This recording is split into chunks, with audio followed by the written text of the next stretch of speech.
And you need to understand the times that we are living in now. Very few people, we're doing all right. We go home, we have several TVs in every room or throughout the house, and we have all the comforts of things, but you don't know how perilous this democracy is that we are living in.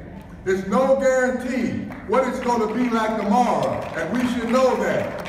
And for all of you who might be, or who read something about history, go back and read about what happened in Nazi Germany beginning in 1923 to what happened between 23 and 33 in Nazi Germany. They thought they had a democracy, but little by little it was changed. The press was silenced, and that's what they're attempting to do in America now, silence the press. But thank God we have men like Mr. Churchill who's standing in the way of some of that evil and some of that hatred that we're all experiencing. And he's going to tell you something about it now. So please listen.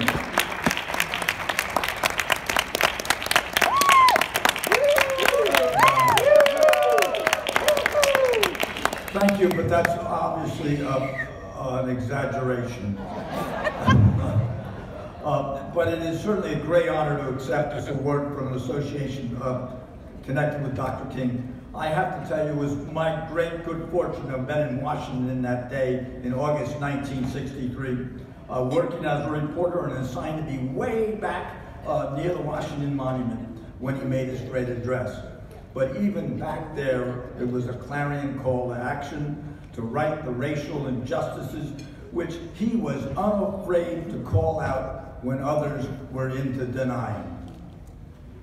It's also, of course, a great honor to be associated with the people who are getting their awards on this dais, with with Senator Casey and my old friend Congressman Dwight Evans and Sharif Street, who I think hit the nail on the head when he said, this is a time for activism, we can't stop now. And it's also, of course, an honor to get this award in front of this audience of such distinguished advocates who have devoted so much time and energy to carrying out the King legacy of ending racial injustice and the deep inequalities which have been such a basic part, unfortunately, of the American experience beginning 400 years ago, as we know, in Jamestown. I say that because it was important. What was important about the March in Washington was not the speeches, great as they were, but the actual presence of so many persons willing to commit to the cause.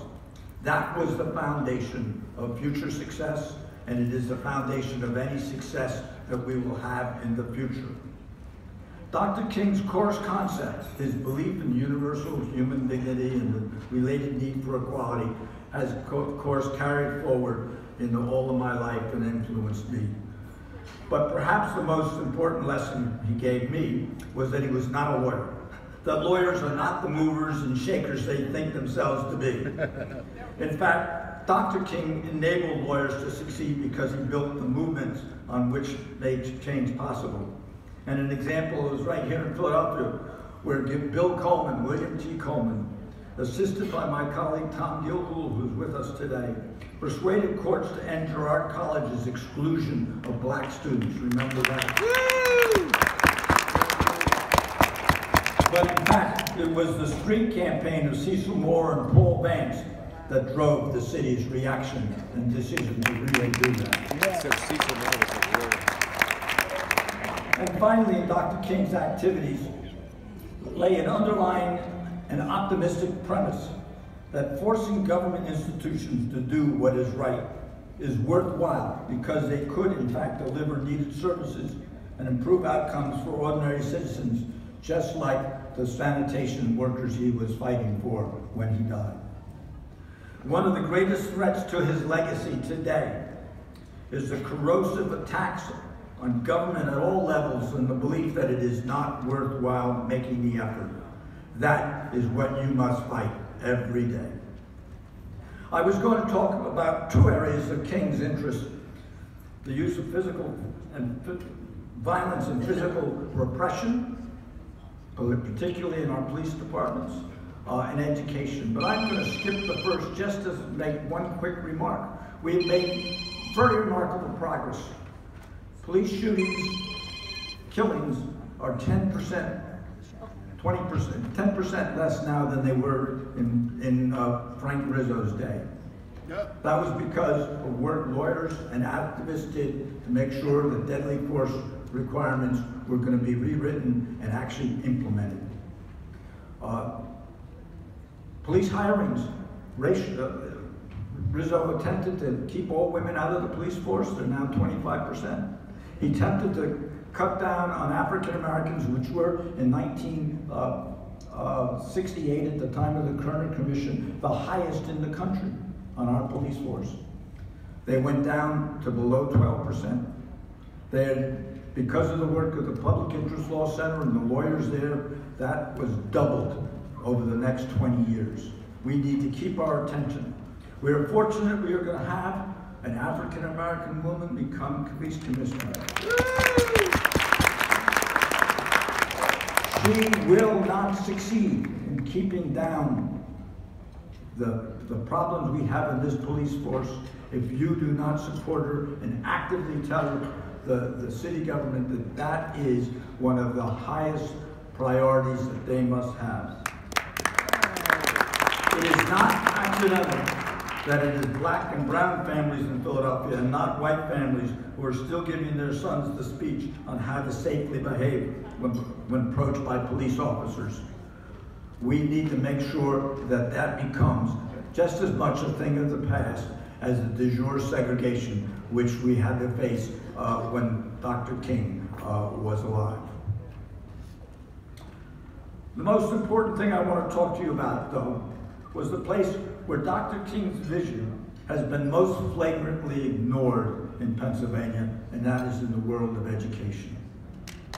Everyone knows that that is, in fact, the most important foundation stone, along with the right to vote, that we have to make sure that we have self-government.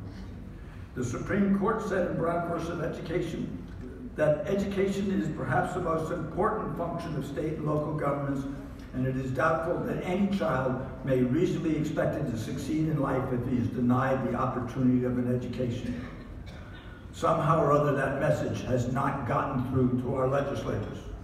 In Pennsylvania, the needs of children have been subordinated to the self-serving needs of politicians who want to stay in office by not raising taxes necessary to provide effective schools for all children. But of course, it is not all children that suffer, just those in the least wealthy districts, and no surprise, those are the districts with the most black and brown students.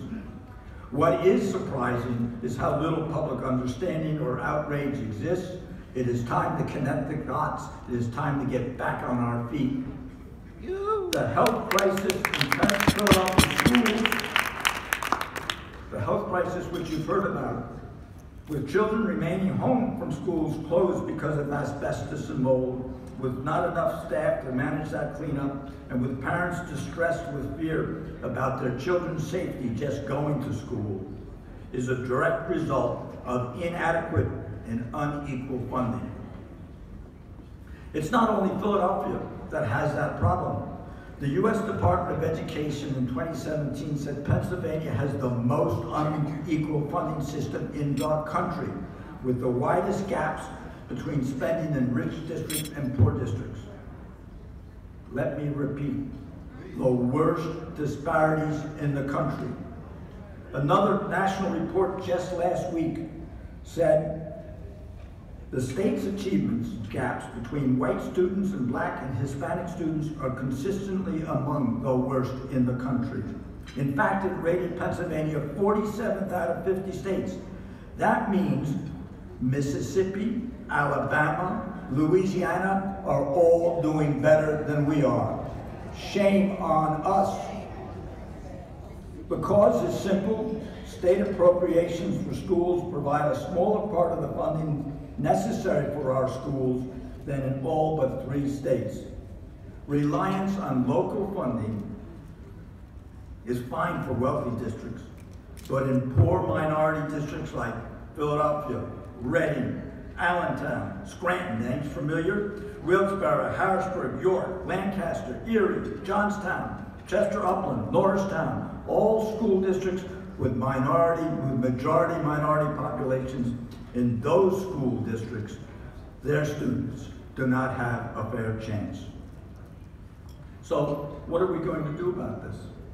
There's a team of lawyers right now working to put in process on bringing to trial in state court proof that the state legislature and governor are failing to provide the state funding necessary to allow all school districts to adequately prepare students to be college and career ready at graduation. And that low wealth districts in particular do not have the resources necessary. These disparities in funding are incontrovertible. The figures from the state show that some districts are spending $25,000 of public dollars each year on a child for 12 years, of course, to get that child prepared for college or jobs necessary to support its families. While in Philadelphia and other districts where there are more children in poverty who have higher needs, they will be told to make do with half or even less that amount. There is no way, there is no basis that can meet anybody's definition of equality. It is time we do something about it. That lawsuit, if it succeeds, is going to be faced with reaction from those in power who do not want to implement it, just as the court orders that Dr. King was marching for faced objection and sabotage. The only way that will be overcome is by civic action, action by citizens. As we heard here today, that is the highest praise that Dr. King had for anyone, and it is the role that we must start acting on.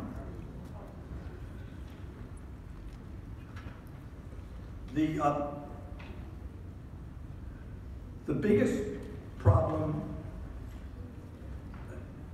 that we will face is if somehow or other the legislature believes that these are just orders that they can ignore, and that there is not a political movement actually supporting equality. One of the barriers we will face in that regard, as I said, is a growing distrust of government and the belief that it cannot do its job. So that is the part of Martin Luther King's message I want to emphasize. He fervently believed in the gospel's message of the value of every person. And he also believed that that meant the value of self-government, of, by, and for all the people, as Lincoln so eloquently said. Where will we be if we give up our belief in self-government and in our ability to have public institutions that serve our needs? In these new times, that must be our core conviction, sharing Dr. King's belief that self-government is not an exercise in futility and that it could deliver to the toiling Memphis garbage collectors a decent share of their society's productivity. Powerful forces do not want this vision of self-government to happen, as you just heard. Powerful enough to make us sometimes despair whether it will happen, and powerful enough to have generated the hate which constantly confronted Dr. King and eventually killed him, and powerful enough to generate the hateful white supremacy, anti-gay and lesbian, anti-Semitic groups desperately trying to fight off Martin Luther King's vision of America, a vision they were not powerful enough to kill, and which all of us here so strongly believe in. That vision of self-government, based on equality and dignity for all, was enunciated in the Declaration of Independence, but never fully implemented, is the vision of Dr. King, which I believe will live long into our future. But it is, to paraphrase Ben Franklin, our future only if we work together to make it happen. So it is in that spirit that I accept this award, and I pledge to join with you to work to make sure that Dr. Luther King's vision of human and freedom and equality can keep on and will actually touch all of the school children of Pennsylvania. Thank you.